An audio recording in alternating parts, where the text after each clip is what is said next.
is up.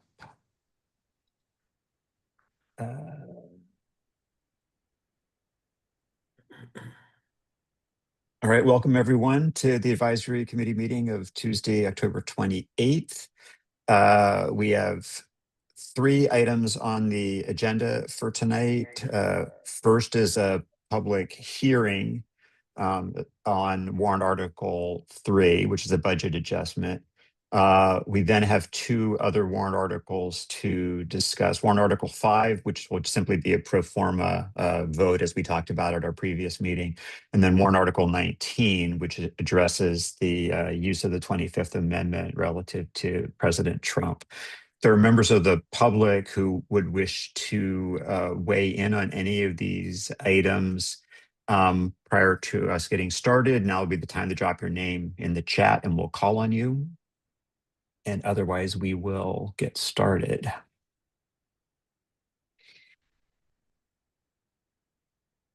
Don't see, oh, I don't have my chat up, but looks clear. Well, in that case, let's start with our public hearing on warrant article 3. So Melissa, I think you're the petitioner here from our perspective. So why don't you take us through what's being recommended, what's being asked for? Sure. So Article 3 is a budget amendment for fiscal 26. At the time, there were a few things that we were thinking we would be needing to use the budget amendment for. At this time, it's appropriation of TNC funds. And this is what we have traditionally done in the fall. We usually get our numbers from the state on what we are receiving, and then we use the next available town meeting to appropriate those funds. Those recommendations flow through the Transportation Board, and ultimately their recommendation is provided in the memo that you should have in your packet. In addition, we did the bond sale at the end of the fiscal year, and so obviously we have conservative assumptions when it comes to what we are projecting for interest rates and things like that, and Lincoln always makes sure that he does better than what I assume. So for the debt exclusions in particular, we are essentially lowering the revenue because the bonds are less than what we had assumed, and then we are also lowering expense. So there's really no impact on the budget. It's really just making sure that we're truing up both the revenue and the expense side.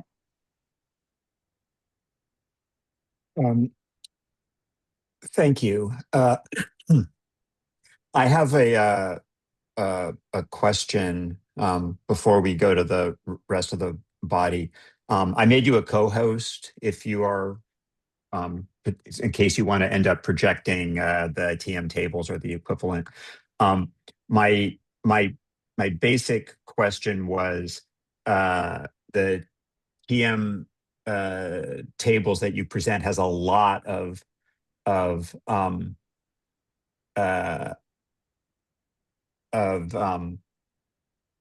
items that could be considered highlights. Are the only things that are relevant are the items that have the kind of beige color background? So town meeting doesn't vote revenue, and I'm highlighting it because there is a change in the revenue estimate for property taxes. But the debt service budget is the only thing that is highlighted on the expense side, and that is what we're asking town meeting to vote. Okay, thank you. Are there questions or comments from the committee, Harry? Not yet, but I guess I'll start with a question. On the transportation allocation, for the first time, I believe it's now a pilot program between the senior center and the teen center, which I believe is a change because previously it was always just allocated to the senior center. So I see that we have people here from the Council on Aging, and I see we have Emily here from the senior center. Is there any pushback from the senior community on sharing this money now? I will let Emily speak to the kind of the proposal itself and the details behind that. I know that when I initially presented this to the advisory committee, Fran had raised some questions. There's a slide deck that should have been part of what was sent to you that Emily had presented to the Council on Aging. I think that presentation happened after Fran had made her comments. So, I would defer to Emily in terms of, the proposal itself. Oh, hi, everyone. I just hopped on. I'm in the car. Thank you for having me. There was question of how the funding will be split amongst the two organizations, but I just wanted to give a little background on the new electric vehicle that we just received. Actually, a few weeks ago, we branded it. The requirements through the Department of Transportation grant state that it has to be used during senior center hours for the senior and disabled communities. And that will, in fact, be a part of this pilot. What we hope to do is we have a very aging fleet at the senior center. One of our vehicles is an old shuttle, 20 passenger, requires a CDL license, and we have a driver for that. That will be used to bring seniors to and from the senior center, as well as for the driver when he's not driving this large vehicle to provide trips in and around Brookline for the seniors using this electric vehicle. In the evening hours, the teen center has a challenge getting the teens, middle school, high school kids down to South Brookline. So we've, as part of the pilot, we wanted to see what teens who are members of the teen center will be able to access a ride home after the senior center is not using the van. And I'm not sure if the teen center director is on or not, but Casey Boston is here from the Great. teen center. Hi, I am here. I will say, I think back to part of your question too, is how the seniors were feeling about it. I'll just jump on. Emily and I presented to that community at the board meeting, and I think we had a pretty overwhelmingly positive response to sharing the funding with the teens in this way, and kind of adapting and having a new pilot program. Everyone was pretty excited about that shift. Thank you. Thank you both. Jocelyn Murphy.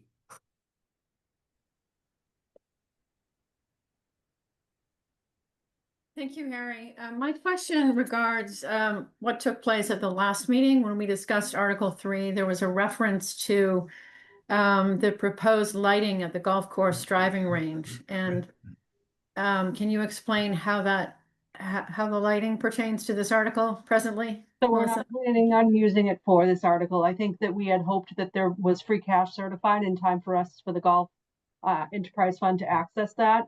We are not anticipating that will be done in time. But also, I think given the feedback on the project itself, there needs to be more time for vetting. And so we think it's probably more appropriate for the annual town meeting. Okay, thank you. Susan Granoff. Thank you. I actually have some questions about the senior teen pilot program that I really haven't had an opportunity to ask before. First of all, what benefits will the seniors receive from participation? Will there be any additional service to seniors than what they currently have? So during the daytime, that's a great question, Susan. During the daytime, the seniors will be able to access a more efficient vehicle, but then in the evening hours, we were hoping to have a better ride to get seniors to South Brookline through an intergenerational pilot with the teens. So they would be able to ride together after the normal business hours of the senior center. And it also, so right now our trips to and from the senior center stop at 3 o'clock. What this program does is it provides service from 3 after. So people, if in South Brookline, or people who don't walk to the senior center between the hours of 3 and 7, for example, could have a ride using this pilot. I was not aware that rides to the senior center currently stop at 3 p.m. Is that something new? Nope, that's always been that way. We tried a program over the summer to extend it until 3:30, 4 o'clock, and it was very limited. We did not have a lot of ridership. Okay, because I think I've taken it during other hours, but at any rate, would this is a pilot program. Is there any thought to having the rides go to other than the senior center in ways that would benefit seniors, such as to supermarkets or to libraries in South Brookline or other parts to parks like Lars Anderson Park? Yeah, so the pilot program offers them the ability, it's more like an on-demand service. So it's like an Uber or Lyft ride, just at a really affordable rate. And they can go anywhere within the Brookline limits. It's just accessible to the senior center folks and the teen center folks. So that's the intergenerational aspect. Right. Be able to go to the places that they need to, that they select at the time they select within Brookline. And how far in advance would they have to call? So there'll be an app that seniors and teens can use, or they can call the senior center and that can get booked. So it really be based on demand. So there potentially could be wait times, but it also could be at your fingertips, much like the current rideshare program. And how much additional staffing hours would the senior center be using for this? So part of this would be utilizing TNC funds for an additional driver potentially during the evening hours, and possibly roping in the technology into our existing services that sometimes are underutilized. So we would have possibly 2 to 3 vans going at the same time during the normal business hours of the senior center. Part of this grant is using technology or a software system that's very affordable. Would there be any staff personnel assigned to manage this when people are calling up to make their demands? Absolutely. We budgeted a coordinator to oversee this. Okay, so and that's a new staff position? It would be, yes. Oh, okay, great. And if seniors or even teens had physical limitations, would they be able to make use of these vehicles? These vehicles are fully accessible, yes. Okay. Some of them. Okay. And how many people, so people see the coordination would be that both seniors and teens would be on the same vehicles at the same time, potentially, correct? Yes. Yes. Okay. And all right. So it sounds like something that is definitely an interesting development. And I guess my only concern is whether there might be a decrease in transportation to seniors from what they currently have. And my question would be to Emily, would there be any decrease in any hours or programs that currently seniors make use of these vehicles for? No, not at all. Absolutely not. Okay, because I think that was one of my key concerns. Okay, thank you very much. Thank you, Linda Olson-Pelkey. Thank you. So my understanding from looking at the slide deck, this is also a question about the TNC funds. I noticed that in the list of currently available transportation options, I did not see medical transportation listed. So is that going away? I'm sorry, can you repeat the question? What's happening to the medical transportation for the seniors that usually gets funded with this money? We've used ARPA money in the past for medical transportation, and prior to that, we've used a voucher system. I think that was prior to COVID.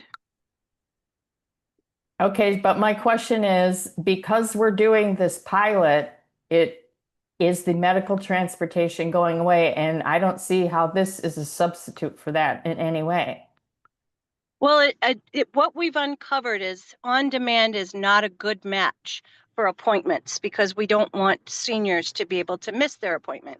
It's a great solution for a medical type trip of urgent care, as well as going to the local pharmacy, for example, for a flu shot or a COVID shot. But anything appointment based, what we are looking at right now, because our current model is funded 100% through ARPA funds, which are ending in December 2026, approximately, is to utilize DOT funding in combination with some of our other services like GoGo Grandparent and then the Lyft subsidized programs to provide medical rides. And we're also looking into other partnerships with, for example, the medical escort program at Friendship Works, and we have a help program, which is a matched service. So the senior would pay a highly subsidized, depending on the type of appointment, like a colonoscopy appointment, and they would need somebody to bring them home.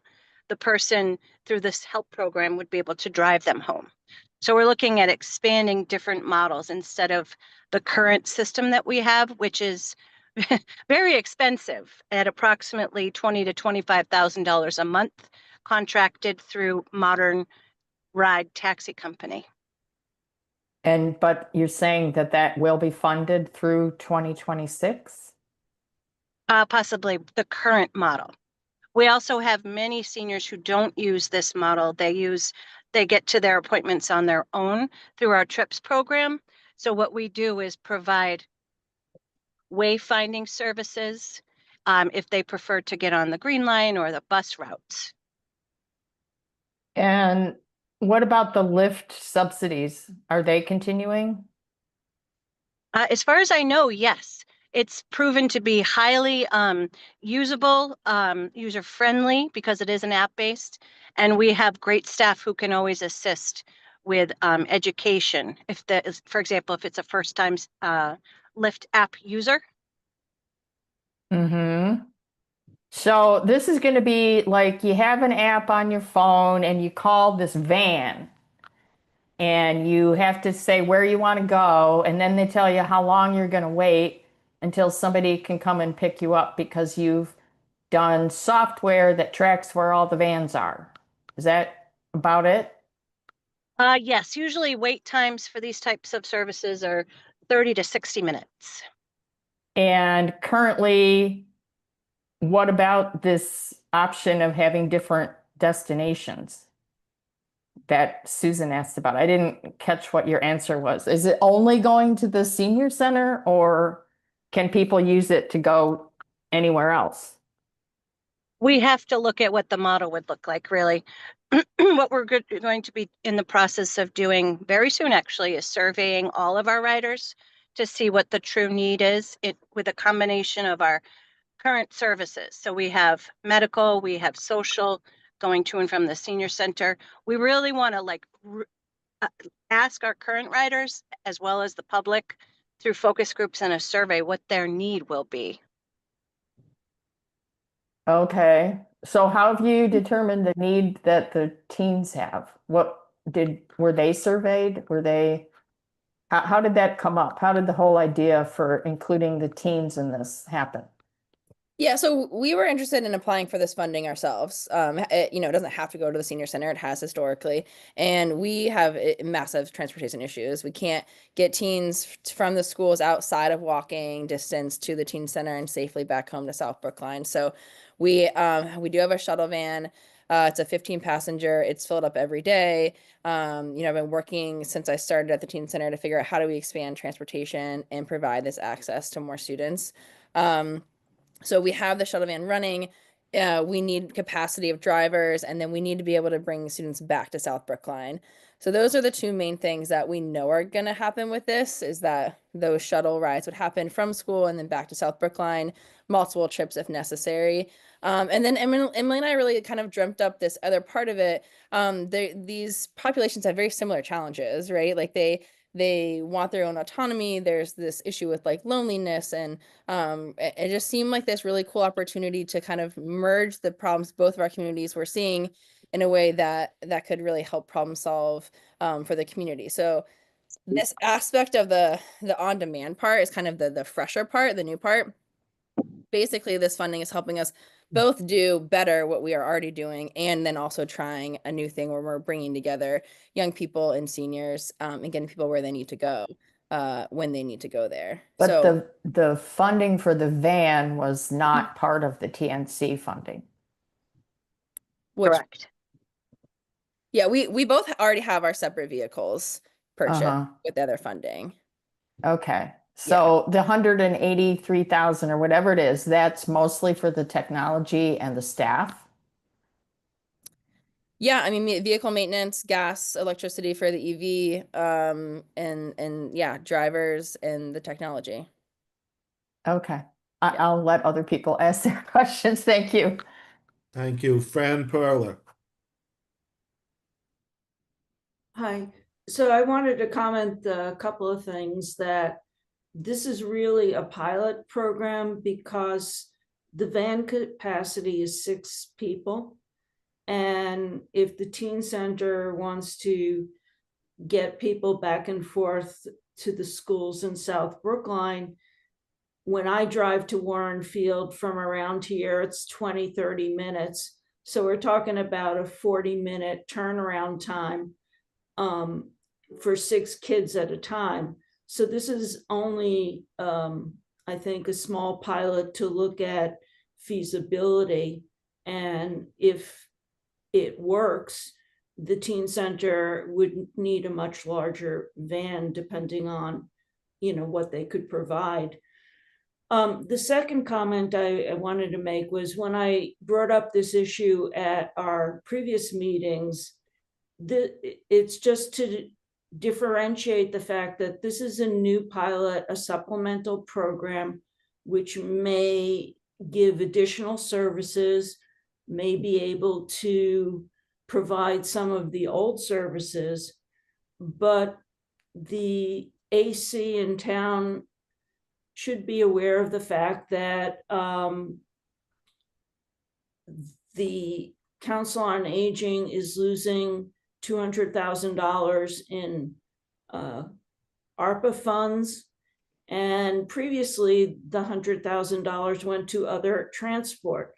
So now we have a $300,000 hole in in a flat budget for transportation. And that's something that, as a member of the Council on Aging, and I put that hat on, I think is something that advisory in the town needs to help us with. And finally, to answer Linda Pelkey's question, the van was obtained from a Mass DOT grant. And my understanding is Mass DOT owns the van and rents it to us for free.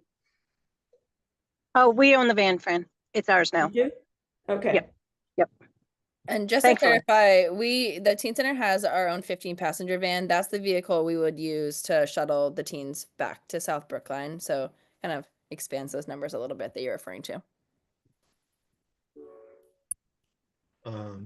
Thank you. Carlos Ruduejo. Thanks, Harry. How long is the pilot? I was looking for that and I didn't find it on the text.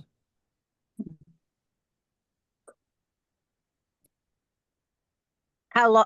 We hope to make it a 1-year pilot program, and it would commence upon hiring of the staff. Okay, great. And then for Melissa, I think this would be questions for you. The APS, so the TNC had funded the APS signal system in the past, but we're done with that, correct? Yes, and I think actually on the select board's agenda tonight, there was a grant from Mass DOT for Beacon Street for APS. So, but there's no request in the CIP for APS next year either. So. Okay, and how does the TNC number compare to the last couple of years?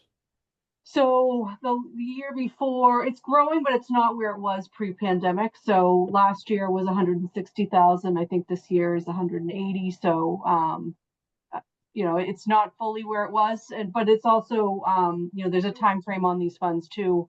The legislation basically allowed for this to be the fund to exist and for us to be able to benefit from these assessments. And I don't think there's a lot of years left unless the legislation gets revised and extends the time period. So this is similar to the marijuana thing where it keeps on sort of, there's an expiration. It's not going to go. This is not a fund that or money that we're always going to have. At one point, it won't be available anymore. This is not anticipated to be long-term recurring source of revenue. So, a pilot seems to make a lot of sense because it allows them to experiment without, they can take a risk without, Right. Yeah. But I think to Susan's, I think it was Susan who mentioned this. I think it would be great for the town to start looking for, after the pilot finishes, to start looking for something that is more permanent, so that we don't fall into the ARPA issue of funding things that we, that are one-time monies. So I think for the long term of anything like this, I think we need to start looking for long-term funding. Thank you. Elisa Jonas?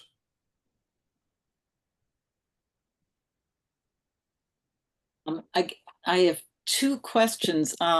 One is, I don't know whether I'm being very slow on this, but I'm trying to understand how these routes are going to work and how they get coordinated between the elderly and the young people. I don't know whether I missed something at some point.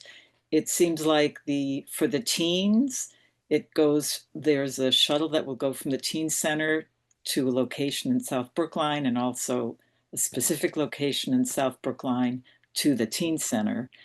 And whereas for seniors, it's on demand, or is there also something explicitly from South Brookline to the senior center, or are you stopping at the teen center, or how? I don't understand how you're melding those two groups. So that's one question.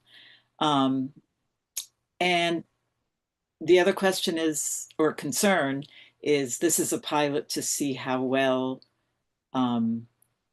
providing additional transportation, both for seniors and for teens, will be. But I can imagine, certainly for teens in South Brookline, if that's a big focus, they don't just necessarily want to go to the teen center. So I guess I'm wondering, can they get dropped off at the teen center, but then have the freedom to go anywhere else? Or is it explicitly for teen center use?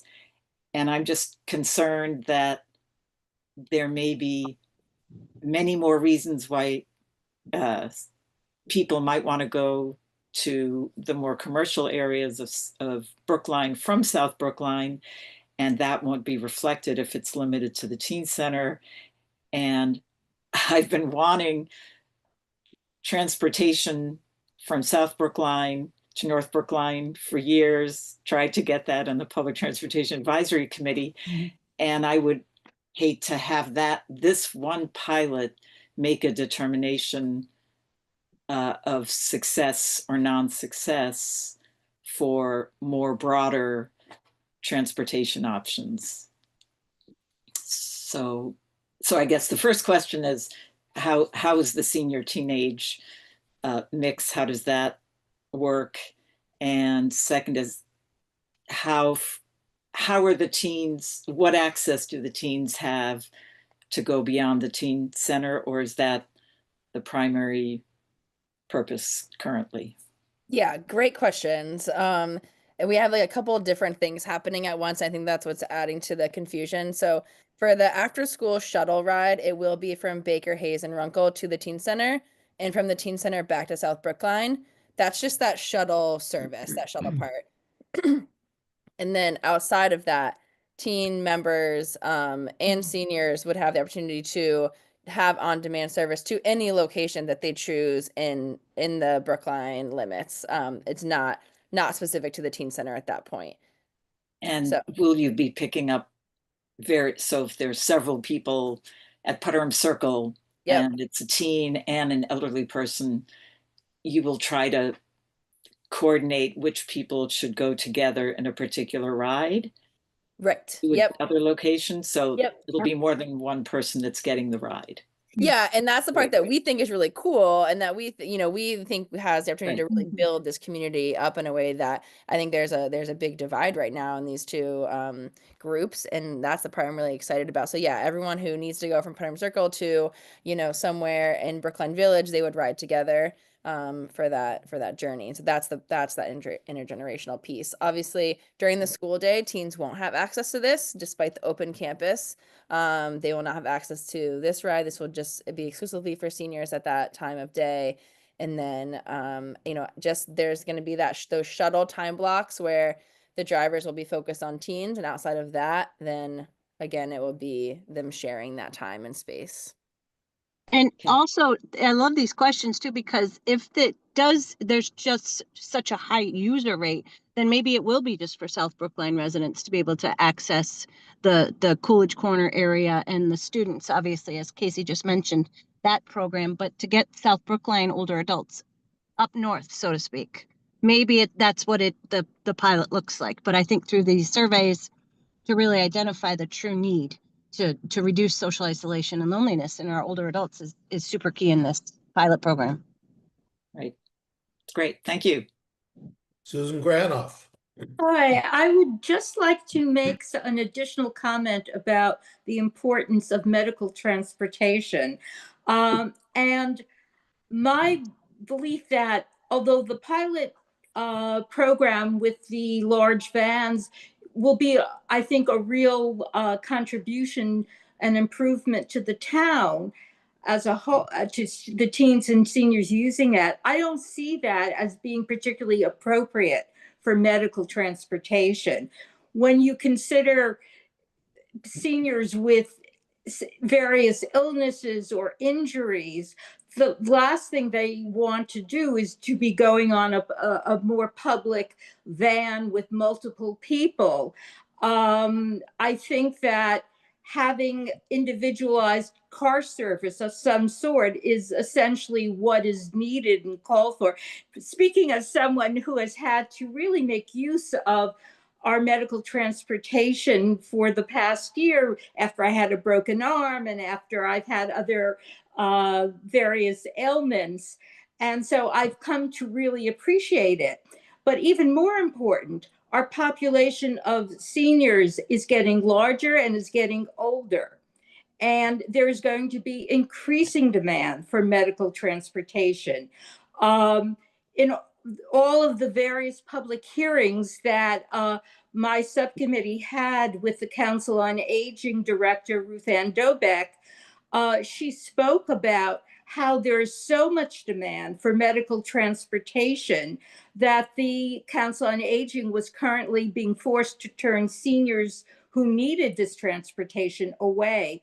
And that was in fiscal year 24 and fiscal year 25. So I think that it's really important that this not get minimized, or that we think that this is something that we can substitute van service for, because I think that having an individualized driver pick up someone who is going to a hospital in Boston or an eye doctor in Boston is very critical to the ability of seniors to maintain their health.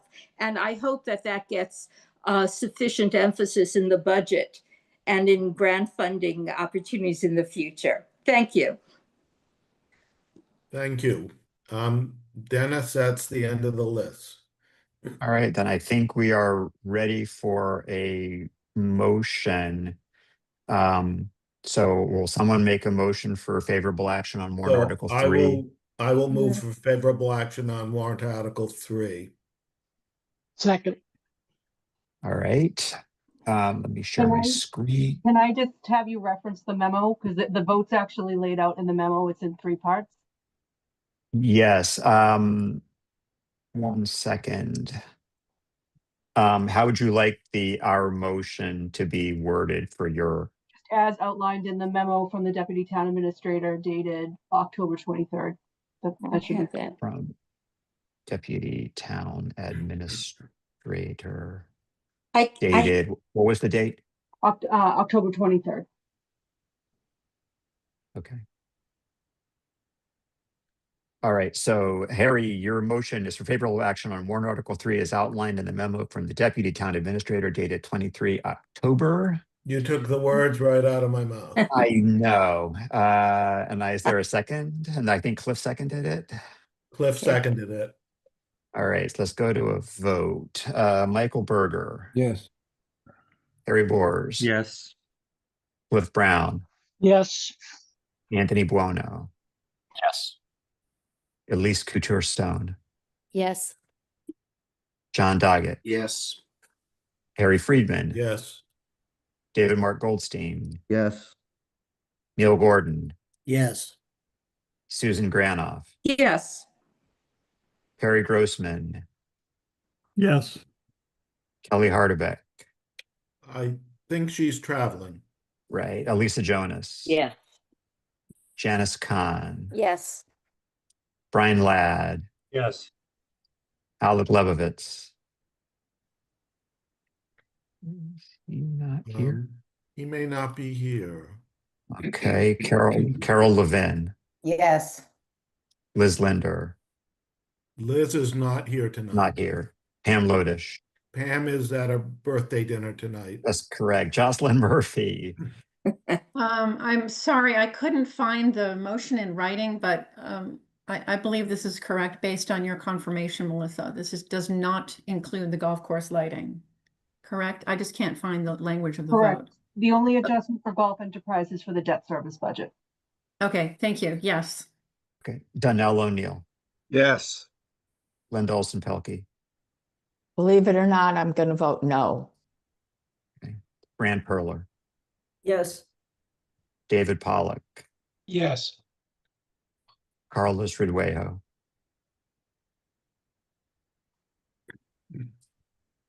don't hear Carlos. Oh, yes. Margaret. Did I say? Now you said yes. Okay, Margaret Robotham. I didn't. Did you hear me, Dennis? Yes. I did not. Yes. sorry, yeah. Okay. Lee Selwyn.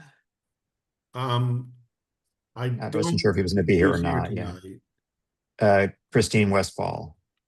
Yes. Okay, so by a vote of 22 in favor, 1 opposed, and no abstentions, our recommendation is for favorable action on warrant Article 3. Thank you, Melissa. Let's move on to warrant Article 5. As you may remember, the warrant Article 5 is not going to be moved. This was the elimination of the Human Resources Board. We had the recommendation of a no action vote as of our last meeting, but because it wasn't noticed, we decided to hold it off until this meeting.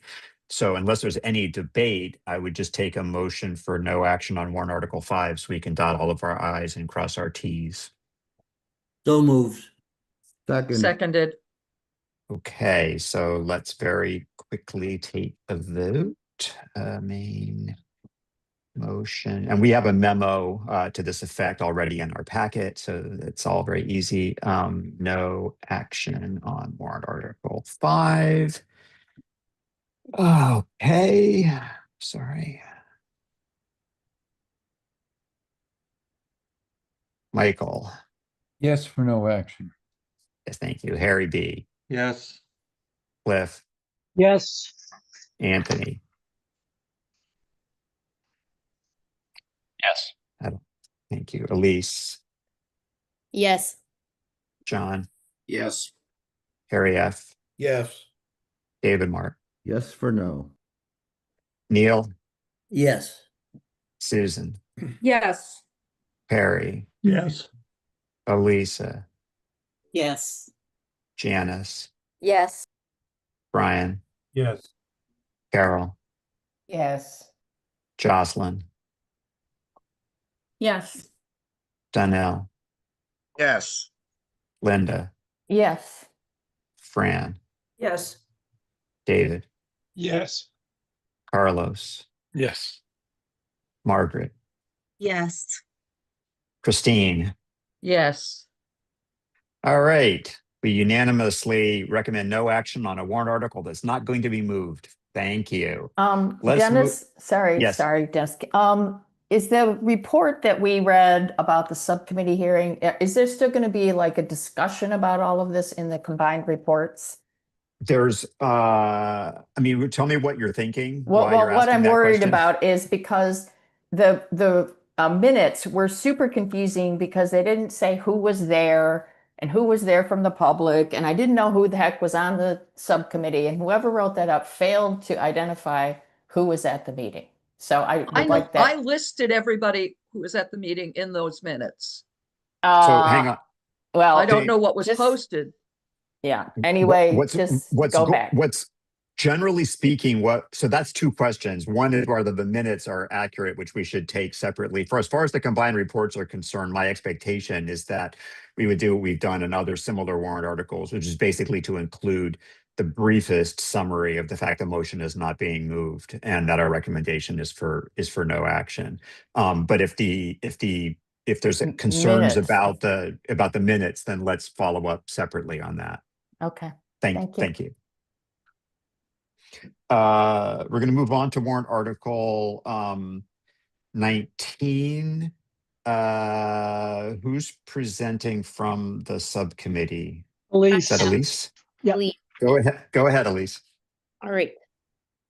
Okay, so on behalf of the school subcommittee, I'm here to talk about warrant article 19, which is a resolution concerning the 25th Amendment and the question of presidential fitness for office. This article, as most of you know, concerns President Trump's ability to fulfill his duties. It began as a call to invoke the 25th Amendment, but following feedback from both this committee and the select board, the petitioners revised the language to recognize that such an invocation isn't practically possible. Instead, the final version, version 3, asks town meeting to express in the petitioner's words our quote, shame, disgust, and horror that the nation remains led by a president who they believe has lost touch with reality. The article is intended as a symbolic statement of Brookline's civic conscience. It is not a legal or binding act. Across both meetings, our discussions focused on intent, precedent, and practicality.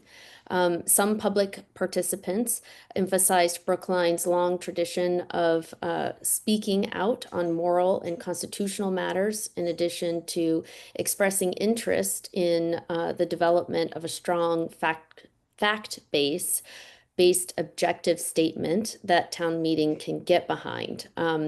Mr. Birnbaum, acting chair at the first meeting, questioned whether the 25th Amendment framing implied a medical judgment beyond the committee's scope.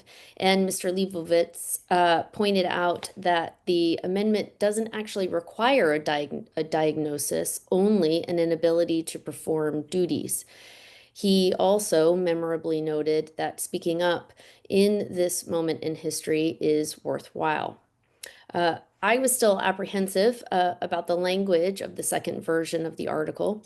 I asked about the article's purpose and possible risks, including whether the town would or could face defamation exposure given the president's litigious history, and what role the resolution could realistically play in a municipal context. Mr. Margolis confirmed the warrant article seeks to affirm Brookline's civic conscience and commitment to democratic principles in a time when we're in national crisis. At our second meeting, Chair Cliff Brown, expressed concerns about describing any president as of unsound mind, cautioning us that such language could appear politically selective and set a difficult precedent if not applied consistently across administrations. Mr. Leibowitz acknowledged that point, but reaffirmed his support, citing that recent public statements by the president about deploying the National Guard to Portland, where he described the city as, quote, in flames and, quote, war-torn, descriptions that local officials publicly disputed. Leibowitz said that these remarks reflect a troubling detachment from reality, reinforcing the article's argument.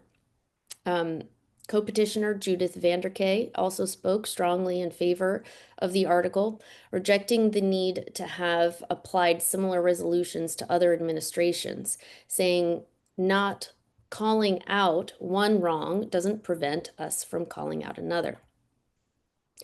Finally, discussion turned to the article's last paragraph, which directs the town clerk to send copies of the resolution to state and federal officials. Representative Vitolo informally suggested removing it, but the committee agreed that the language was standard and harmless. After a little bit more discussion, the subcommittee voted 3-0 to 1 in favor of warrant article 19, version 3, with Mr. Leibowitz, Ms. Robotham, and myself voting in favor, and Chair Brown abstaining. We look to you this evening to determine whether warrant article 19 should be revised yet a fourth time per Representative Vitolo's suggestion, or to move the article along to town meeting to make that determination. Thank you for your time and consideration. That concludes the subcommittee's report. Thank you, Elise. Mr. Margolis, as petitioner, do you have anything to add before we go to the discussion and debate? Yes, just a couple of things. One is I'd like to emphasize that the judgment under the 25th Amendment is not necessarily to be made by medical personnel, but it's to be made by ordinary citizens, at least the ordinary citizens in the first instance, who are the vice president and members of the cabinet, and then members of Congress, most of whom are not medically qualified. These are the kinds of judgments that people make every day. I would note, if anyone has a doubt, that last week, Mr. Trump had his second annual physical this year, in which he had an MRI, which I know because I had one just a week ago, is not part of a routine physical, and was given apparently for the second time this year a competency test involving identifying a few common objects or animals. He said that his MRI was perfect. I'm not sure quite what that means. Again, when I first drafted this, I think I was thinking too much like a lawyer, so I acted as if the 25th Amendment might actually be applied. And after hearing from the select board and members of the subcommittee, I was happy to concede that that's not going to happen. And so it was revised in that way to express our feelings about, in effect, the inability of the political system to react in the way that the Constitution contemplates that being done. To those people who say this has not been applied equally, I'll plead guilty. Perhaps in May of 24, we should have had a similar resolution noting Joe Biden having slowed down. I personally think he slowed down a lot less, but it would have been a valid discussion. However, to say that we should have done that then doesn't mean that we should refrain now from acting. If you believe, if people in town meeting believe that Donald Trump is of sound mind, they should vote resoundingly against this measure. If you agree with me that he is not of sound mind, then I suggest this is perfectly appropriate and would be a good idea. And before we go to comments or questions from the committee, could you you or subcommittee elaborate on the Tommy Vitolo recommendation and what the issue is there? Well, I spoke to Tommy and he felt that this ought to be directed, the notice of the resolution, if it passes, should be directed to our elected representatives and not to the Senate President and the Speaker of the House. A member of this committee has informally suggested to me that a routine notice from the town clerk would not advance our purpose very much with the state legislature or with our congressional representatives, but that some people might see it as, oh, there's Brookline again. And perhaps it detracts a little from our credibility up on Beacon Hill. We would not object if that whole paragraph were struck or if it were revised in the way that Tommy suggested to me. Okay, thank you. Questions or comments, discussion from the committee, Harry? Yes, so far, I don't have anything, although maybe I'll start with a question for the petitioners. Jonathan, if I'm hearing you correctly, those of us who might think he is of sound mind, but simply an inveterate liar and con man, are now being urged to vote against this. Do I interpret you correctly? I would not suggest that you should vote against on that basis. That's up, for one thing, it's up to you, but the purpose of this is to go to his ability, not his skill, but his competence to carry out the job. My original purpose was, or perhaps I should say dream, was that someone who identified as with Mr. Trump on policy issues, but who agreed that he has lost his grip on reality, could vote for it. Does that mean that if you think that he's a liar but sane, you should vote against it? That I'm not going to comment on. Okay, well, thank you for that guidance. Susan Granoff. Yes, before getting into those issues, there's one word in the first therefore clause that I have a problem with, and that's the word shame. Because by definition, shame is what happens when you are ashamed of your own conduct. And I don't believe that's what you intend. Trump should experience shame, but of course, one of his psychological issues is that he doesn't. But I think that we are not really expressing our shame, but rather perhaps I would substitute the word concern instead of the word shame, because in a sense, we are saying that we're ashamed of what we've done. That is the dictionary definition of shame is a feeling of embarrassment or humiliation that arises from the perception of having done something dishonorable, immoral, or improper. But we're not intending to say that any of us have done that.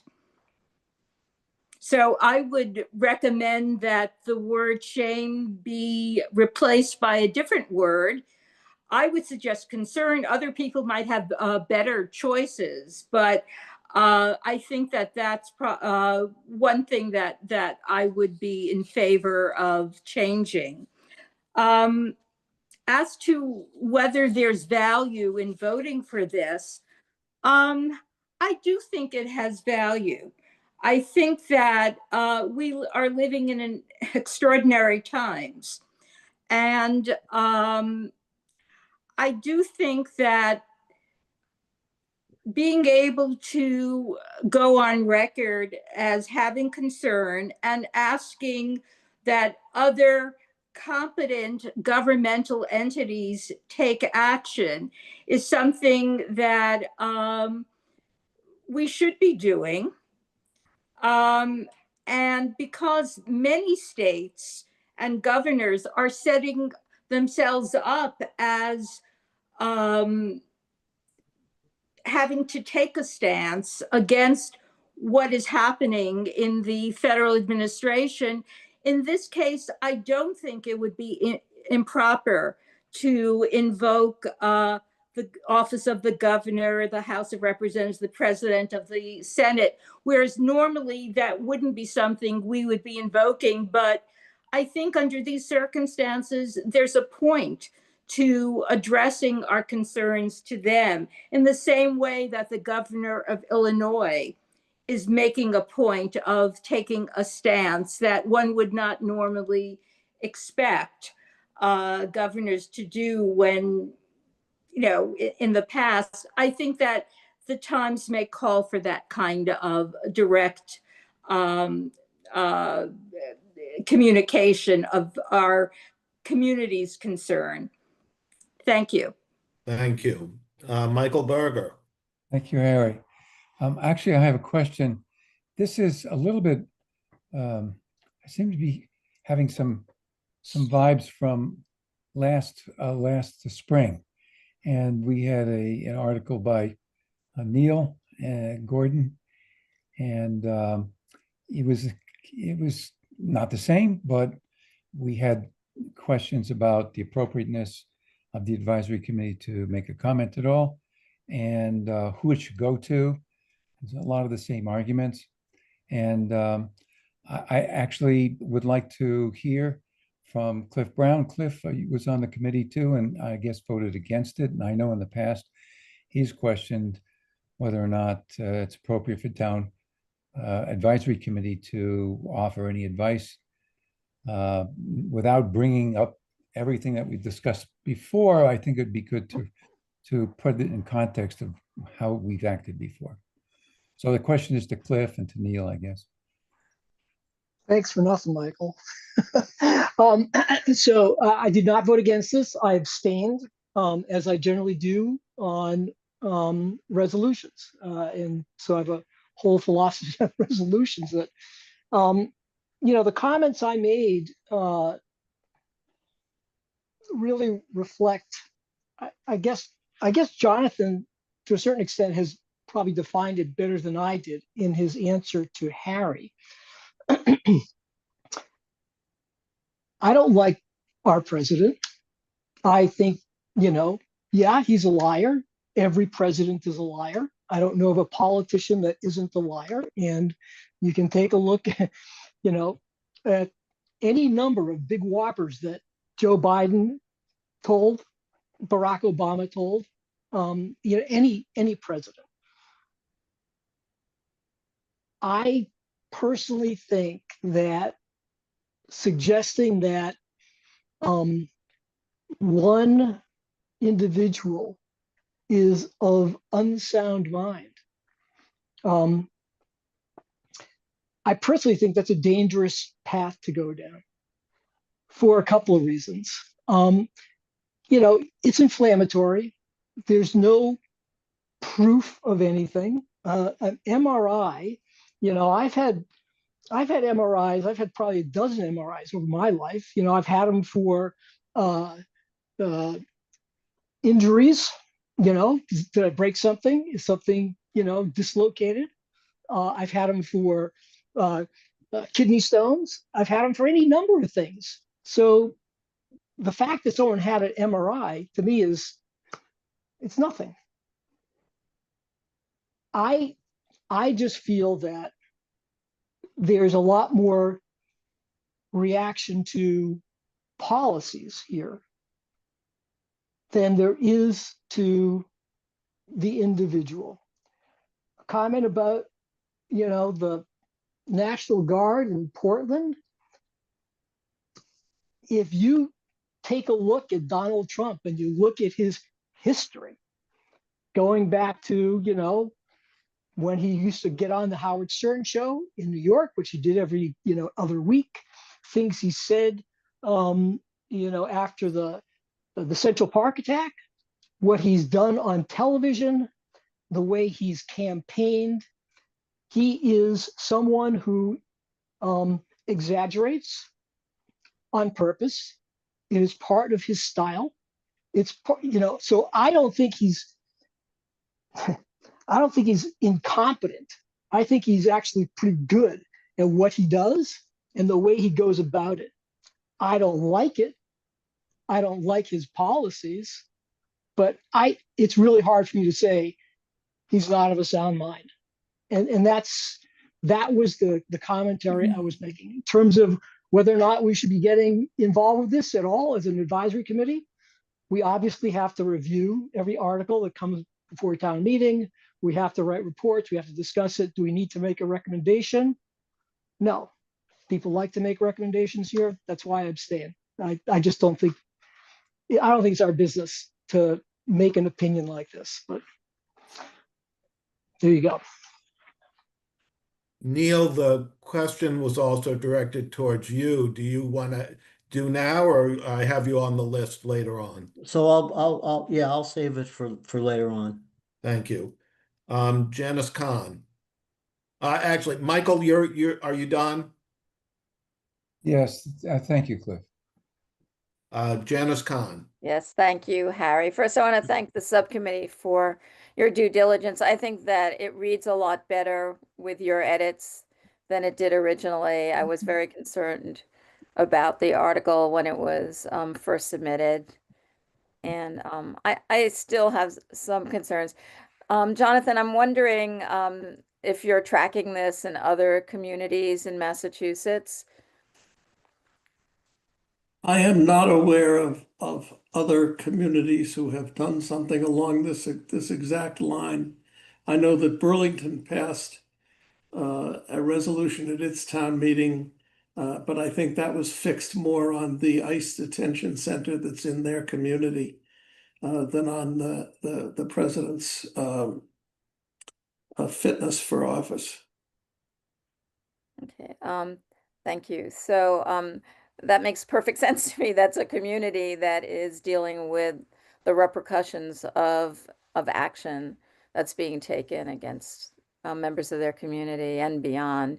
So so that was my question.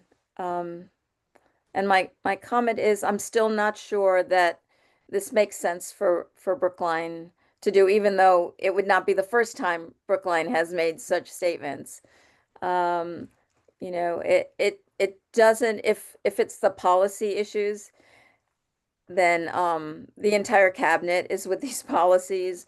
The vice president is with these policies. So I still have my concerns about even talking about the 25th Amendment, invoking that. So, but thank you very much for your efforts. And I understand where, why you submitted it. Thank you.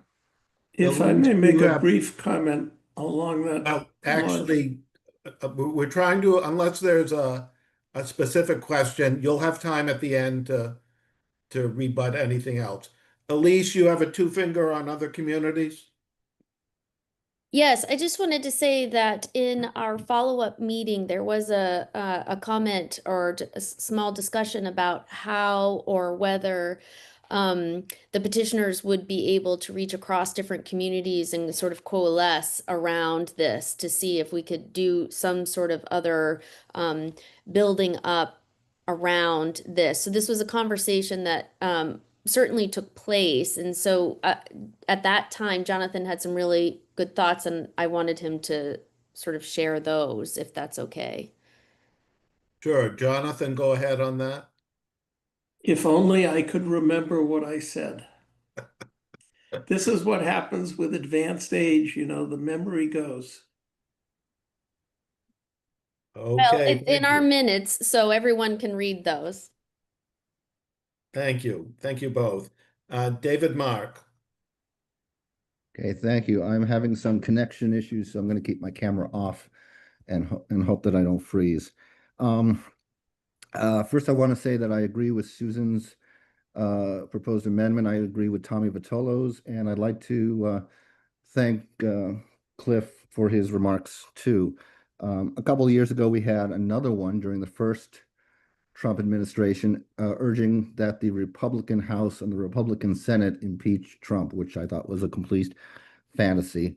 And the original version of this I thought was even worse. It's less worse now, but I'm still having a lot of trouble even thinking of voting for this because it's focused on the wrong thing, focusing on somebody's mental health and mentioning the 25th Amendment rather than, with lawyers doing this, you'd think that there would be a legal argument to be made of all the times he's broken the law and the unconstitutional things he's done, including ICE and the rest. And that should have been the focus of this warrant article.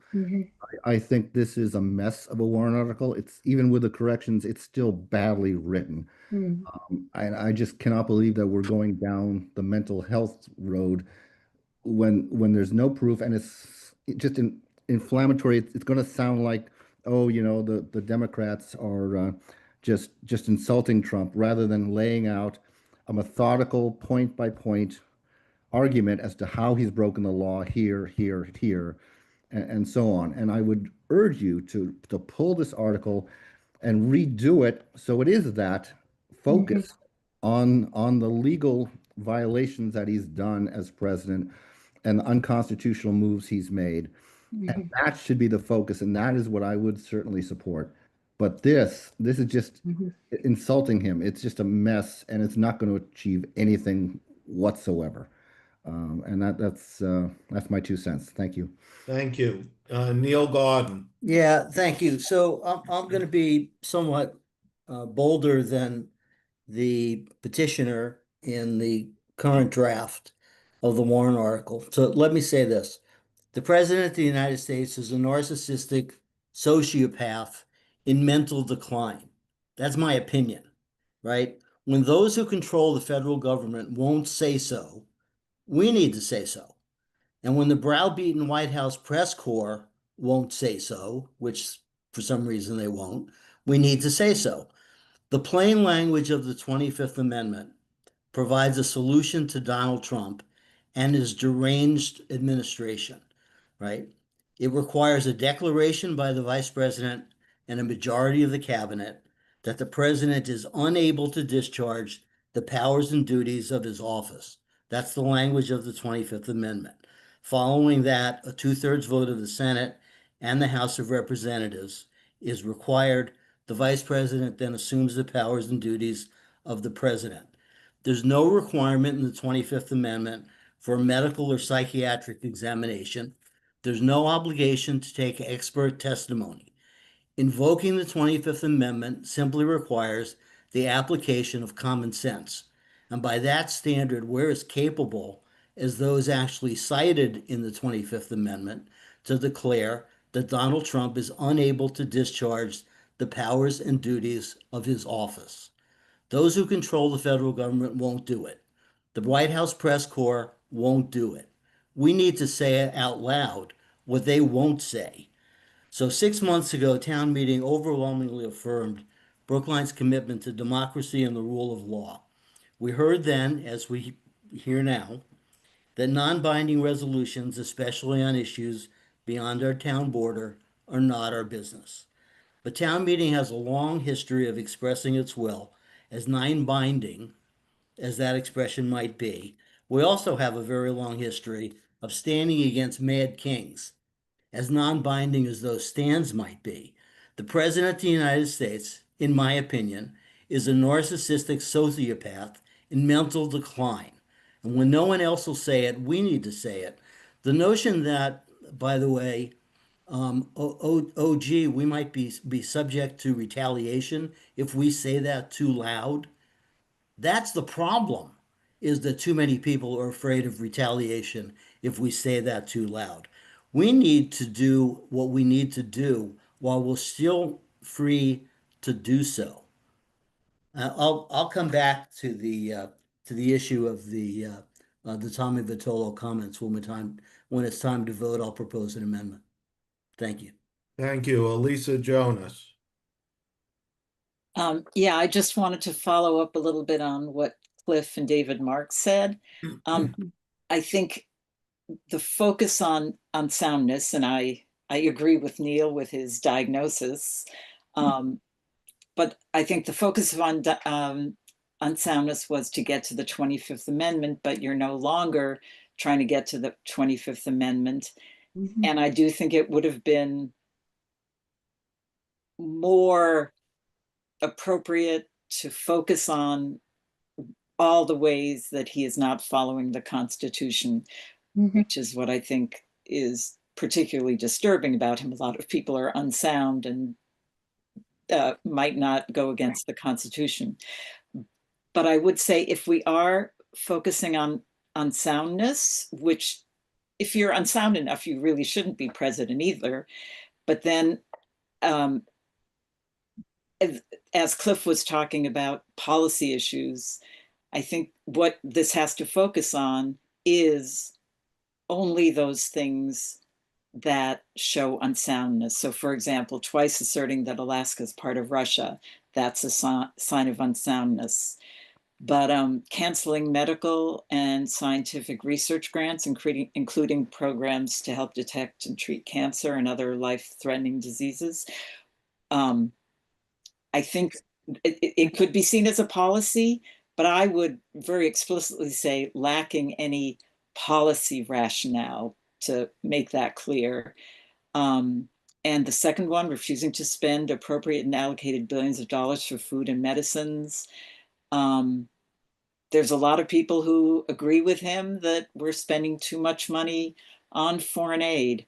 So that one I would just completely eliminate, because I don't think that that's a clear sign of unsoundness if that's what we're focusing on in this Warren article. And finally, if that's what we're focusing on, talking about the horror, where are we?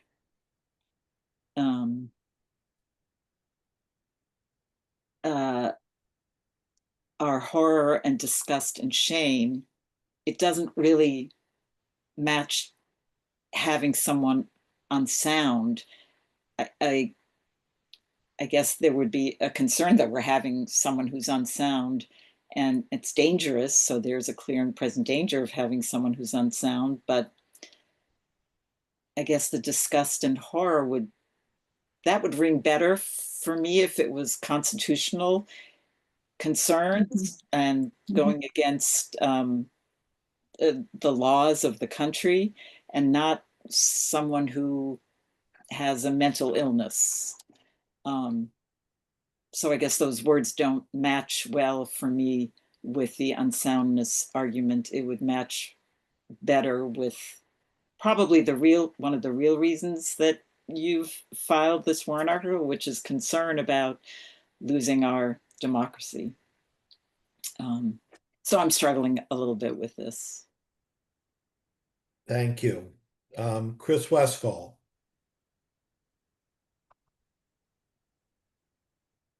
I want to be clear. I think Trump is crazy as a bed bug.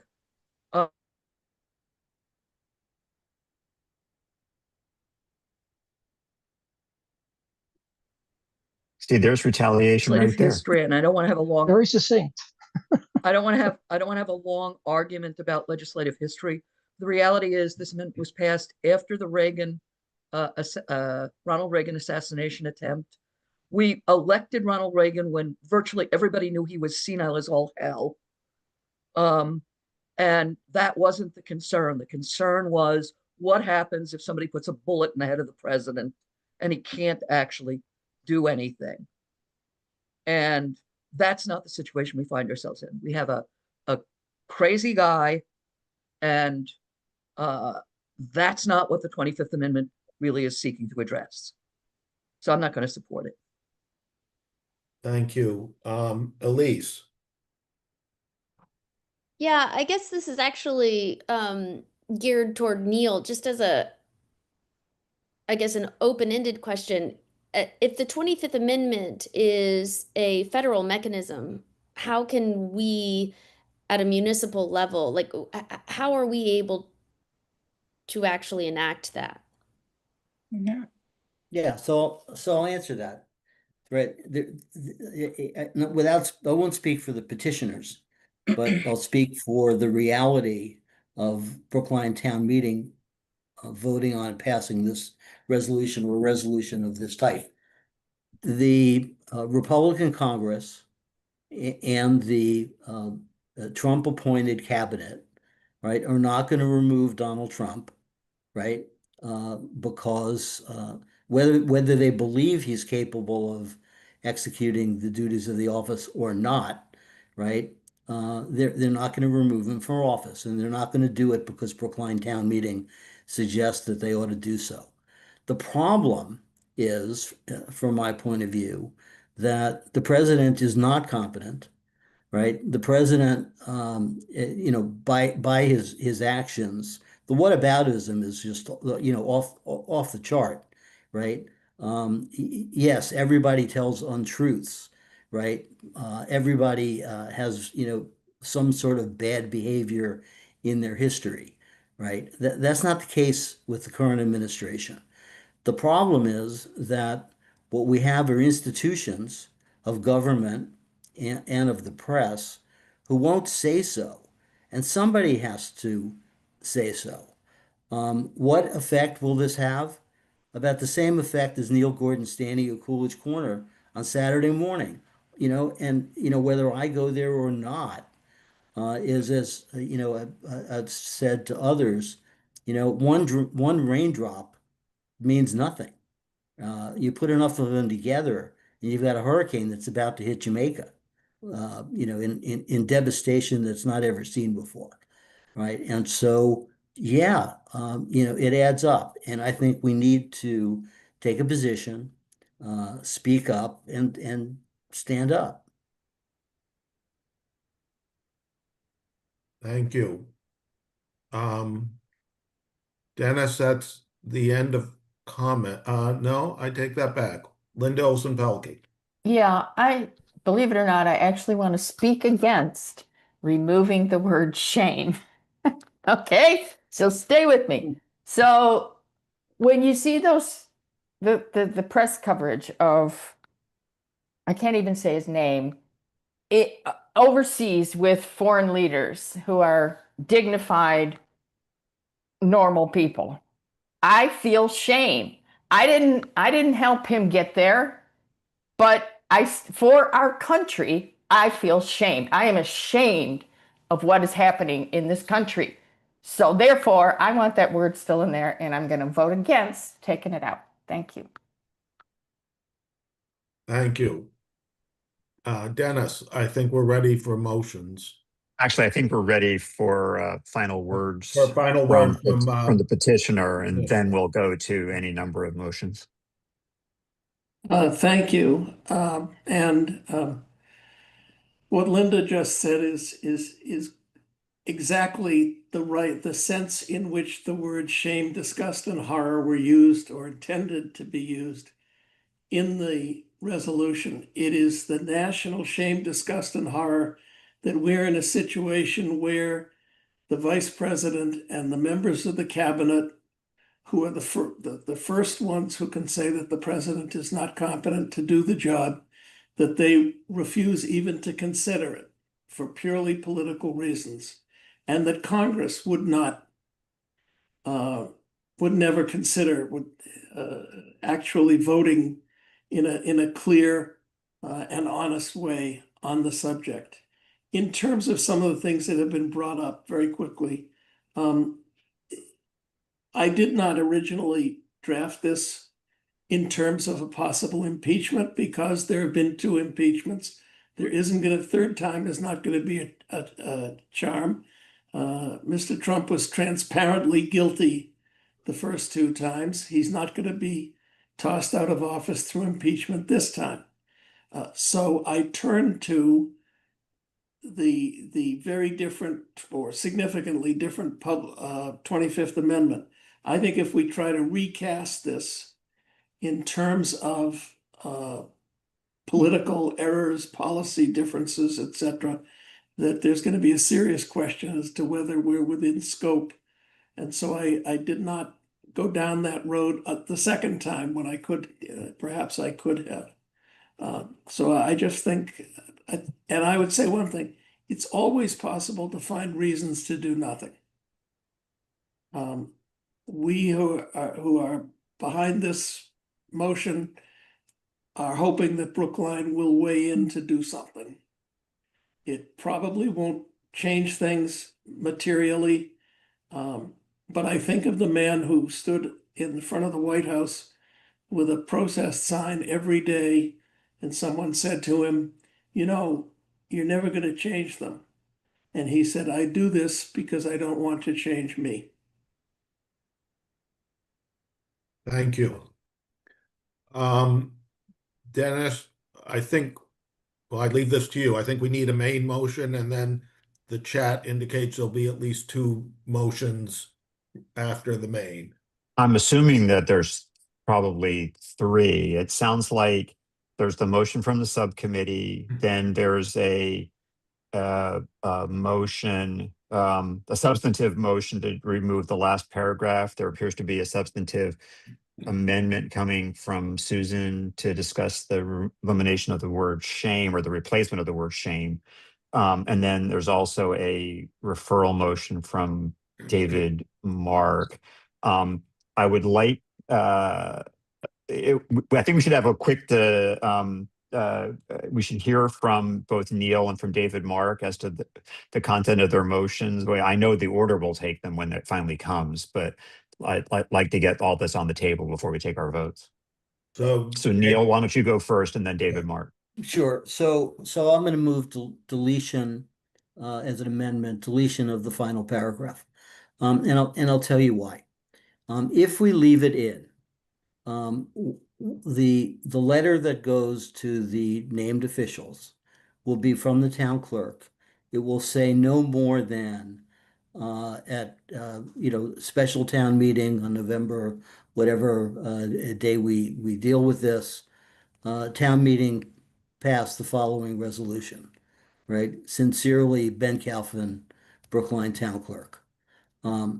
That costs us a little bit, as I think Tommy Vitolo indicated to the subcommittee and to the petitioner, and has said many times. Is it a big deal? They'll roll their eyes a little bit on Beacon Hill. Here's what I think would be much more effective.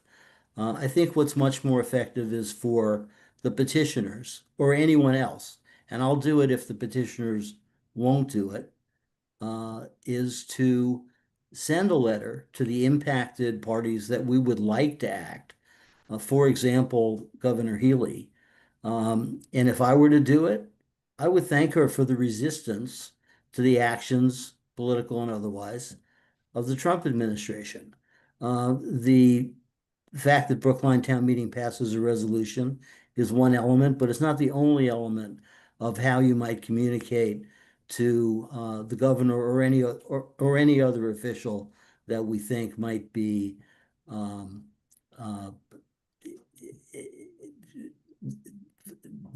where there might be value in informing that official. But a cold letter and an obligation of the town clerk to so inform does nothing for me. There's no positive, there's a little bit of negative, and I'm going to move that we just take the paragraph out. And that includes the everything after the semicolon after Donald Trump in office. Replace that with a period. I'm looking at, that's the last paragraph that that I believe only speaks to the letter. Right, I just mean that the previous paragraph ends with semicolon, and you probably want to eliminate that as well. Yes, that's what I'm saying. Yeah, well, let's eliminate eliminate from the semicolon in the preceding paragraph. All the way to the period at the end. Not including the period at the end. Okay. All right, David Mark, who are you planning on referring to, on what grounds, and with what charter? I could easily offer 10 amendments on trying to change the language on this thing, including the elimination of the 25th Amendment part. And there's just way too much to work on here. There's too much to change. It's so, and I respect the petitioners so much. I'm sure that they know that over the years. I really do respect them a lot but this is so badly written, and the hyperbolic language and the complete misaiming at the target. I would like to refer it back to the petitioners, asking that they rewrite it and bring it back in the spring. We cannot fix this mess here or on the floor of town meeting. It needs to be rewritten. It needs to be refocused. And I'd like the petitioners to have a fresh chance at doing this where they won't have to worry about scope issues. Right, and it looks like there's one other potential amendment. Elisa?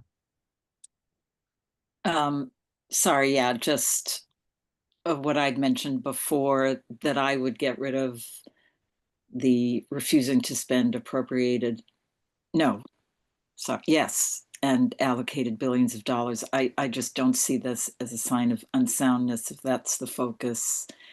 And also adding to canceling medical and research grants, lacking policy rationale to make clear that it isn't policy. It's who knows why. Yeah. So those two. Jocelyn, what are you proposing? Thanks, Dennis. I'm having trouble with my equipment here, but I would propose an amendment that would replace in the last whereas clause on the first page. I would propose changing unsoundness of mind to unfitness for office. And then in the next part of the sentence, replace unsound mind. Numerous actions that demonstrate his unfitness for office. Okay. Thank you. All right. So David Moore, could you write your referral motion and drop it in the chat? I know that Lisa is not here to do that for us. She was feeling ill. Okay, give me a minute. Sorry, And then we will. Dennis, I'm sorry. I let go You of got cut off.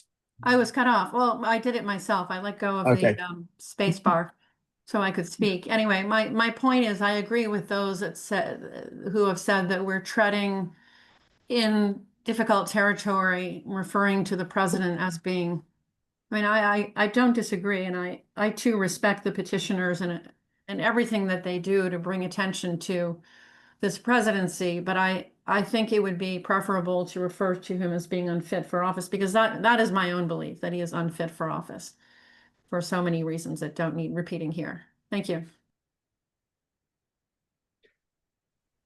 All right. So what we're going to do as soon as David, because the referral motion always takes precedence, is we're going to we'll vote on David Mark's referral motion as soon as we have it drafted. And if it passes, we are done for the evening. Well, I mean, there's other business to talk about, but we're done on this particular topic. And if the referral motion fails, then we will go through our, editing by amendment. And there are several changes, which I will have to display. Yes, Harry? I'm trying to grasp how a referral back to the people who brought this is right. I am as any well. different from a no action vote. Well, it's not rejecting what they're trying to do. It's asking them to come back with something better. So it's considered a soft no action. Are there any historians here? Have we referred to the petitioners in the past? I have no recollection of that. That's why I'm wondering. Not in my tenure. You might ask Harry Boers. Yeah, that's what I was hoping that Harry would answer. You can ask me, but you're going to get the same answer. Not that, it sounds familiar, but I have to confess I don't recall that we've actually done it. I do recall a comment about referring a select board motion back to the select board. Yeah, that's and a different. Comment that's sort of silly because it's their motion. They can do what they want with it. I think as a body, we typically have not done that because we're a vetting agency. So when it comes out of our subcommittee, presumably it's ready for town meeting to vote on it. And this So- one clearly isn't, given all the Mhm. amendments we're being asked to change. It's still very badly written, and I beg them to either withdraw it or just say they'll bring it back in the spring when they have a longer chance to work on it from a legal point of view and not a mental health point of view. Otherwise, vote no action.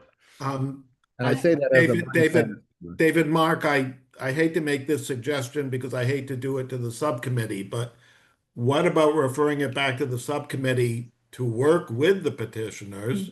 We've still got several weeks before town meeting, to work with the petitioners to come up with something different. Well, I mean, that's a 2 points very quickly. One, I did not know if the subcommittee wanted to spend more time on this. And number two, Jonathan had mentioned earlier that there might be scope issues if he changes it too much. And that was what concerned me as far as the scope issue. Okay. Although I have to say that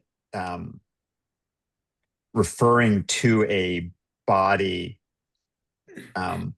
makes a lot more sense to me than referring to the petitioners. I would much rather a motion to refer to even an unwilling body, such as even if the subcommittee were unwilling. Well, we could do it, give it to CTOS. Okay, then I will speak up, and I and I will say that having go back to the subcommittee, you do have time, and a number of what I think are reasonable suggestions were offered this evening, and including 4 amendments. Yeah, I'm thinking particularly like Jocelyn Murphy's suggestion, and there were a couple of others. You know, I don't know that we're not that far away. I will confess I'm wrestling with it because of the language, and I have very personal direct animus with this president, but I'm also wrestling with the way it's written now. But I thought there were some good comments made tonight that could make it a bit better. Who's chair of the subcommittee? Me. Would you be So- willing to take it up again? All right, so I think the question is first whether or not the petitioners are interested in going down that path. I think to the extent that they are, and Jonathan, if you're not, that's fine with me. If they are, then you know, the subcommittee's been working on this. I think if you're going to refer to anybody on advisory, it makes most sense to refer to the subcommittee. And Elise even said today she was looking forward to writing more than another document on this. So there you go. That's all you need to know. No, I'm going to speak on behalf of the subcommittee. I think we're happy to work with the petitioners if they so desire. So what if, this is a friendly suggestion for David Mark's motion, given what Cliff just said, whether the referral motion could say something like to refer the article to the schools subcommittee to revise the language within appropriate scope to emphasize a focus on legal violations of the law and to incorporate the other suggestions from the discussion tonight. I would be fine with that. I'd be fine with that. So again, I think from my perspective, the first person to ask is Jonathan. No, I agree with that. I'm talking about just getting our motion on the table, but then we're going to give Jonathan an opportunity to weigh in on this. Can I? Yeah, go ahead, Susan. Okay, my concern, I've come around to really agree that the focus would be much better to deal with issues of violation of democratic requirements and unconstitutional actions. But I'm very concerned that the moderator would see that sort of change as not within scope. And I don't want the subcommittee to be spending, or the petitioners to be spending a lot of time on something that is not going to be approved by the moderator. Because when you look at the original language, there really isn't any focus on actions that are threatening our democracy. And Just keep in mind, let me interrupt for 1 second. That, you know, we always look at resolutions in two parts, on the whereas side and on the resolved side, and scope is often quite narrowly interpreted on the resolved side, and generally speaking, the moderator historically is quite liberal in terms of whereas descriptions. And so we want to make sure that we're not focusing on whereas as much as a resolution. Right. Sorry to interrupt.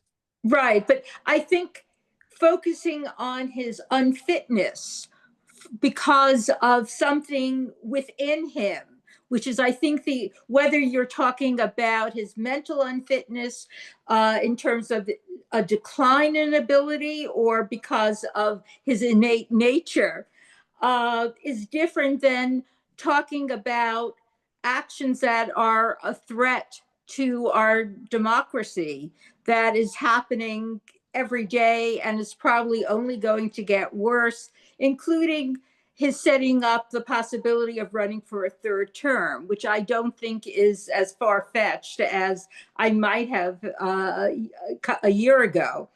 So I think that it may be hard to reinterpret in the way that David Mark is suggesting and still have it within scope.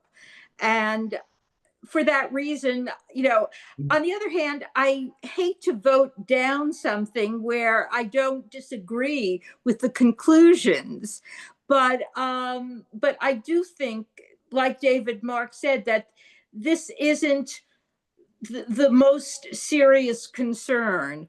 Because we've had presidents who, frankly, who haven't been capable, but if we agreed with there were guardrails, there were people around who got things done in appropriate ways. In this case, we have a situation where there are no guardrails. And therefore, the damage can be extraordinary. And I'm not certain that it's simply a question of his being unfit for office or unsound of mind, dealing with it from a purely psychological point of view or a physical point of view. I think that it goes far beyond that. But anyway, that's just my concern at this point. So let me make another suggestion. Again, let's hear from Jonathan. That's number one. Number two, if Jonathan and the co-petitioners are interested, willing, to take this step, then the first thing we can do is actually, Jonathan and either myself or Al or one of the other subcommittee members can, have a conversation with Neil.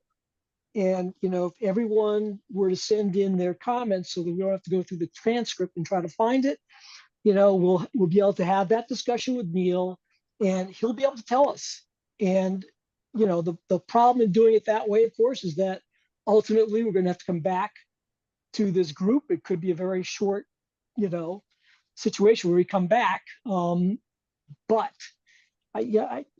it's a valid question, Susan. I don't think that we should decide on behalf of the moderator. I think you need to determine whether or not you want to go down this path, and then we can just have that conversation with him. If he says no, then we're going to have to reconvene pretty quickly. That's all. Hey, Harry, I'm having trouble keeping track now of Yeah, who's I think- signed up and in what order.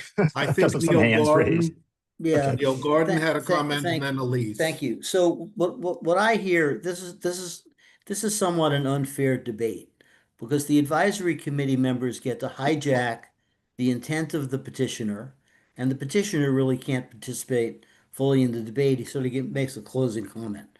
The petitioner has been consistent from the warrant article as printed in the warrant through any number of revisions, that the core of the issue that he wants to bring before town meeting is that the president is unable to discharge the powers and duties of his office, unable for whatever reason. And now we're taking this in a completely different direction, right? Scope aside, and saying, well, okay, but we don't want to go there. Let's just list all the things that would cause him to be impeached. That's not where the petitioner started. My advice to the petitioner is if that's where the advisory committee wants to go, and that's what the referral to a subcommittee would do, and take it in that direction, my advice to the petitioner would be move your version at town meeting and let town meeting decide on the floor. But this is just hijacking the petitioner's basic concept here. I'm going to Elise next, then to Cliff, and then to Jonathan. Well, I'll actually concede to Cliff because part of what I was going to ask or comment on was what Neil just said. Very good. Cliff. Yeah, thanks, Harry. So when I first joined advisory, and several times since then, I've always heard that when something comes to advisory, you know, the petitioners can present what they want, but once it gets here, it becomes advisories. The petitioner can decide they don't like what advisory does and stick with their own motion, which is fine.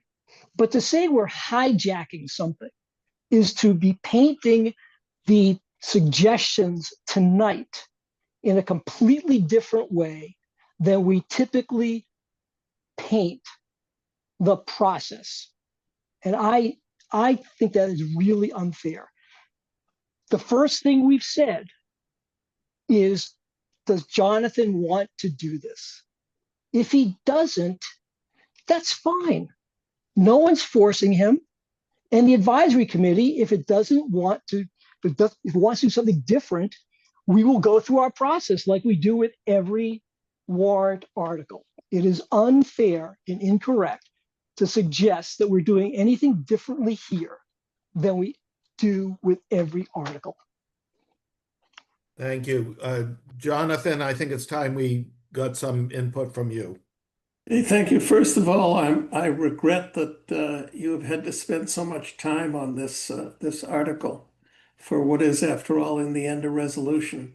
I do think that there are parts of the resolution that could be trimmed, edited, without cutting the heart out of it. I'm perfectly willing to work with the subcommittee on trying to do that. And if the moderator will consult on scope, perhaps that can help to guide us. I don't know that he will or not. He may say, let me see it, and then I'll decide. But if he's willing to talk to us about scope, I'm happy to talk to him about that. I have no particular pride of authorship here. There's not the, I do have some pride in some of the ideas, but not the particular words. So the one question I have is then instead of referring the article to the school subcommittee with a whole charter, why don't we just take a motion to table and let the school subcommittee do what Cliff described? I mean, it's the same effect, and that way we're not having to come up with the perfectly crafted language for how we want the subcommittee to resolve this. We have a whole debate tonight. I would so move. That's fine. I think that I will say that I'm not sure. That's pretty good, Elise. I'm not sure that I'm going to suggest that, you know, 8 people try to recraft this. I think it might be useful, and Jonathan and I can talk about that, to have 1 or 2 folks work with the petitioners and then bring it to the full subcommittee and then blah, blah, blah. But I would ask people who made suggestions or comments tonight to please send them along to me, so that we can compile them, so that when we have a discussion with the moderator, we can, you know, raise the ones that might seem to be the most likely to be ruled out of scope and see what he thinks before we have to go through a process in drafting. And happy to take this back and try to resolve this to everyone's satisfaction. Elise? Yes, I just want to share that I'm out of town at a conference next week for work, so just want to get that on the record. Okay, we'll manage. Thank you. No. Margaret? Hi, yeah, I'm just thinking about this as a school subcommittee member. I don't think I've listened to all the comments tonight. What exactly would be the goal of us rewriting this? Because I can't imagine a world in which we work with the petitioners and we create something that makes everybody happy. I thought part of the point of having town meeting was that you just need 10 signatures to make a warrant article that has to be presented in front of town meeting. I think I'm losing the plot a little bit on what exactly we're supposed to come back from school subcommittee with in hand that will make this body happy. Can someone just like fill me in on like what exactly the deliverable is? So I'll happily let Cliff, since it's going to fall on your plate, I'll let you start. Yeah, sure. I'm gonna, so the question was asked last week. Why is advisory doing this? Why are we listening to these things, at all? And, I took the moment to explain the process of putting things on the warrant and what state law requires an advisory committee to do and what our bylaw requires an advisory committee to do. And so I'm going to, ask Margaret to remember those thoughts. Okay? Yeah, I remember, I was there. Okay, so 10 people, you can get something on the warrant. And now I'm going to repeat something I said a little bit earlier, which is, just because you get it on the warrant doesn't mean that it's not going to go through, the sausage maker. And that's what happens. And you will see that lots of articles get completely reworked in the process of going through not just advisory, but with the select board or with the planning board or with, the historic preservation committee, whatever it is. Whoever has an interest in a particular article, they're going to hear it and they're going to make comments.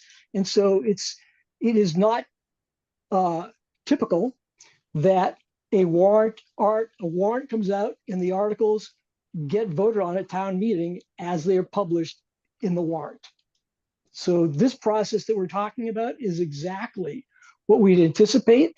This one has a few wrinkles to it in terms of what we might be able to do. Well, there've been a lot of suggestions tonight. A lot of them overlap. There's a lot of concerns about, specific language and allusions to certain things. And the question's going to be, can we craft something that achieves what Jonathan and the other co-petitioners want, that also removes the concerns that people have here? And the reason to do that is so that this committee, for those who vote on resolutions, will support this, because I think you're clearly hearing tonight that people are, uncertain at the same time as they want to be able to support something. So that's the goal. And I think that would make Jonathan really happy if we got there. And I think it would make a lot of people who are on this call happy as well. So that's why we're doing what we're doing. Okay, so just so I'm clear, the deliverable that we want to get out of school subcommittee is to rewrite this warrant article to which it could therefore get a passing vote from advisory committee. I think first we want to work with the petitioner to craft something that the petitioner is happy with and that we hope the folks on advisory are happy enough with. I'm going to say it like that. Yeah, can I interrupt for a second Sure. and say, Margaret, that there's actually kind of two ways that people tend to approach approach this. And the challenge that comes up, and I don't know that this warrant article falls into that category or for any particular person, but it will happen during your tenure, is that there may be a warrant article that you, the flip side, there may be a warrant article that you dislike, but fear might pass. And so therefore you would like to amend it in ways that it is more amenable or less objectionable. And so the goal is not, I think, to get an article that will get definitely past the advisory committee or definitely past town meeting, but it's to soften edges that would cause severe problems to individuals that are going to have to consider it, whether or not it ultimately passes.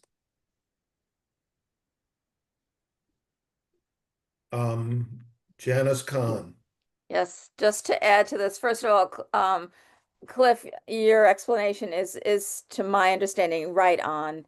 That our role here is really to work with petitioners to help craft an article that is the best votable article at town meeting. Whether or not it passes or not, we have no say over that. That's the body that works on it. But our role is really to work with petitioners to help refine the article. I have yet to see an article that has gone directly from what was placed on the warrant directly as worded into town meeting. I mean, it hardly ever works, but the process that Cliff described does work. And on the rare occasions when a petitioner may not like, so once we start working on it, once a petitioner puts the article on the warrant, then the bodies work on it. And it becomes less the petitioners, but our role is to work with the petitioners, not to just take it away from them, but to really to work it so that it's the best product that can come to town meeting for a vote. And I will say, just as a word to the subcommittee, that the Public Safety Subcommittee has had an article referred not once, not twice, maybe 3 times back to them when an article is really complex and it still needs some more work. And so take heart. It's not the worst thing to happen to a subcommittee. All right, so with that, we have a motion to table from Mr. Friedman. Is there a second? Second. Second.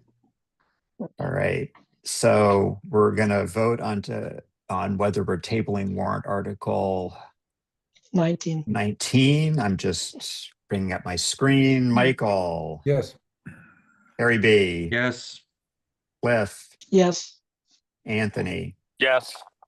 Elise. Yes. John. Did we lose John? Harry F. Did we lose me?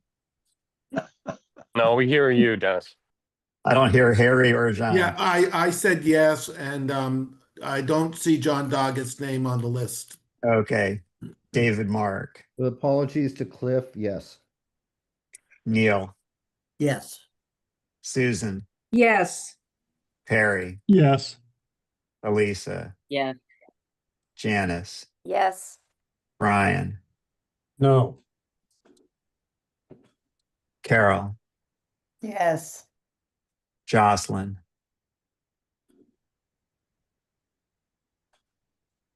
Hit that space bar, Jocelyn. All right, no Jocelyn. Donnell. So I think we need to take a position on our own town administrators, but that's all I'm gonna say. So I'm gonna vote yes on this. Okay. Linda. Yes. Fran. Yes. David. Yes. Carlos. Yes. Margaret. Yes. Is that a yes? I'm sorry, I couldn't hear. Yes. Thank you. Christine. Abstain. And Jocelyn, did you give an answer? I didn't She hear. voted in the chat. It says Yeah. yes. I'm a yes. Okay, thank you. Great. Thank you. Okay, so 20 to 1 to 1, we're tabling warrant article 19, and the school subcommittee will bring it back, and I might be out when that happens. Yeah, lucky you. So again, can well, I? I'm not that lucky, I Well, that's think. true. Can I just once again ask everyone who had suggestions that they went over tonight to just send them to me in an email, so I can compile them. And, you know, to the subcommittee, to avoid open meeting law violations, it's only going to be one or two of us. And, you know, we'll talk about who that might be. Okay, thanks. Thank you, Harry. So before, Yeah, you wanted to take a poll. Yeah, I wanted to. We have a meeting next. We don't have a meeting on Thursday, correct? Correct. We have a meeting next Tuesday, a hybrid meeting, ideally in person. There's going to be an executive session. Town council has sent out an invitation to a shared drive with a number of materials that should be reviewed prior to that meeting. I have heard that there are some members of this body, specifically Linda and Carlos, but possibly others, who have had trouble accessing that drive. And I wanted to find out by a show of hands or by chat or whatever, if there are others who have had similar concerns, because if there are, I want you guys to have the opportunity to hear from town council about how he's planning to remedy that. And he's here too. Yes, that's I know he's here, and that's why he came off. That's why he's turned his camera on. So, is it just Carlos and Linda at the moment? Has everybody else been able to access, or some of you haven't tried yet, so you don't know? Yeah. Yeah. All right, go ahead, Joe. Why don't you let us know what you've discovered thus far No, and what that's we can not do. it, Harry. That's not it. Nope. So if anyone has any problems, just shoot me an email. You don't have to reply all, but just shoot me an email. I understand Carlos and Linda have problems. I'm going to try to give you access under a different email address that I hope addresses that. So I'll do that. Shoot you an email that's changed. And if you still have problems, again, just get back to me. Yeah, the problem is two different emails. Right. One for AC and one for my Microsoft, and never the I think twain shall Carlos meet. has the same, and I think Carlos has a similar problem because of dual roles. Right. So you sent me addresses that did not look familiar, so I'm going to add them and see if that corrects the problem. Okay. And please keep me and Harry in the loop. Okay. With whether, I mean, you, Joe, but also Linda and Carlos, so we know what's going on, because it's very important that you have a chance to read this before Tuesday. Correct. There's a lot of material in there. And if you haven't tried to get in, I suggest maybe tonight or tomorrow you give it a try, because we want to be able to have the conversation. Great. All right. Thanks, everybody. We'll see you hopefully So- face to face on Tuesday. On Tuesday, so no meeting on Thursday, 2 meetings next week. The first one, we encourage you to come live on Tuesday, and the second one on Thursday, November 6th, will be Zoom, and it looks like it's warrant article 8 on naming the baseball field, and warrant article 10 on naming the baseball field, warrant article 8 on lighting. And thank you to everybody who has already sent in reports. That's great. I'm going to be trying to work on them over the next couple of days. Dennis, if everybody's internet went wild in the last discussion, maybe the NSA has been looking in.